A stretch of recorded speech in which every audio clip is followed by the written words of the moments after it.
then they need to come forward, not just allegations.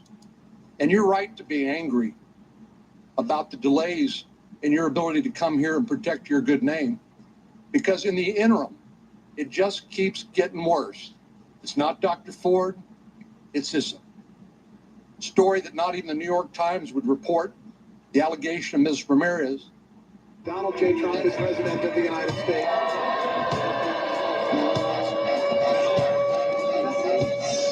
Salacious conduct. It's outrageous. And you're right to be angry.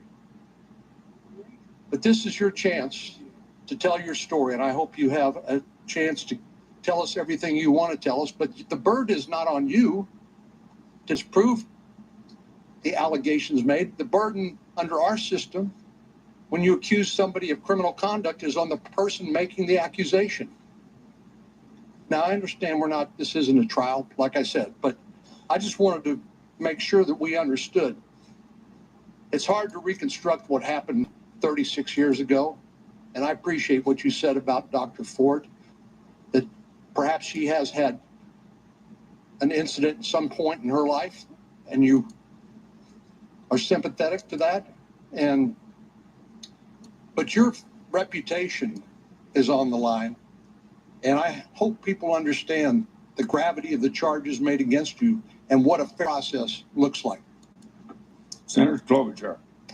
Thank you, Mr. Chairman. Judge, we're talking here about decency, and you understand we have this constitutional duty to advise and consent.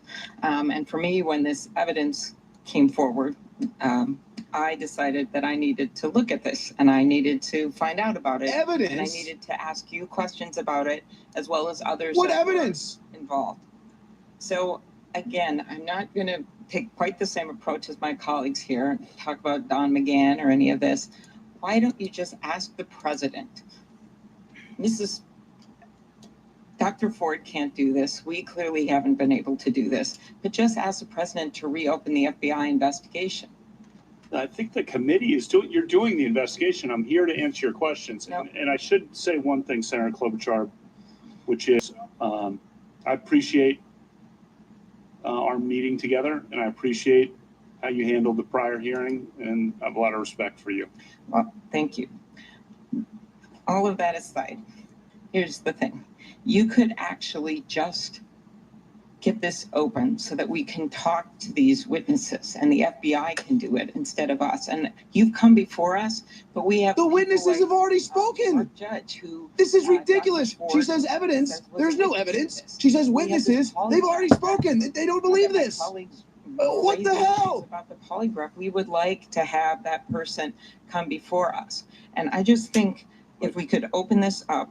I don't mean to interrupt, but I guess I am. But Mark Judge has provided sworn statements saying this didn't happen and that I never did or would do. But we would like the FBI to be able to follow up and ask him questions. You know, we talked about past nomination processes, and you talked about those. And I note that President George Bush, in the Anita Hill Justice Thomas case, he opened up the FBI investigation and let questions being asked.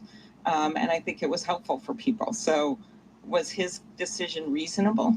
I don't know the circumstances of that. What I know, Senators, the circumstances are that he opened up the investigation so the FBI could ask some questions. There was actually a connection between Hill and Thomas. That's the difference. There is no connection between Kavanaugh and Ford at all.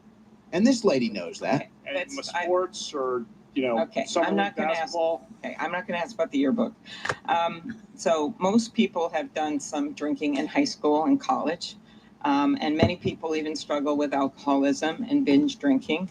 My own dad struggled with alcoholism most of his life, and he got in trouble for it, and there were consequences. He is still in AA at age 90, and he's sober. Why is she saying this? And in his words, she's trying to attach this to Brett Kavanaugh. That's how he got through this. This is ridiculous. So in your case, you have said, she's trying to pin Kavanaugh as an alcoholic because her father never drank so much that you didn't remember what happened. But yet we have heard, not under oath, but we have heard your college roommate say that you did drink frequently. These are in news reports. that you would sometimes be belligerent. Another classmate said, This is "It's not ridiculous. credible for you to say you didn't Oh have my memory gosh. loss." So here's this is what's coming next. Everyone get on in the internet. Everybody get on your Twitter and your YouTube and talk about what you did in high school and how you used to drink before the ball game and go to parties and do silly stuff. Oh no, don't have any fun in high school anymore. You saw what happened to Kavanaugh.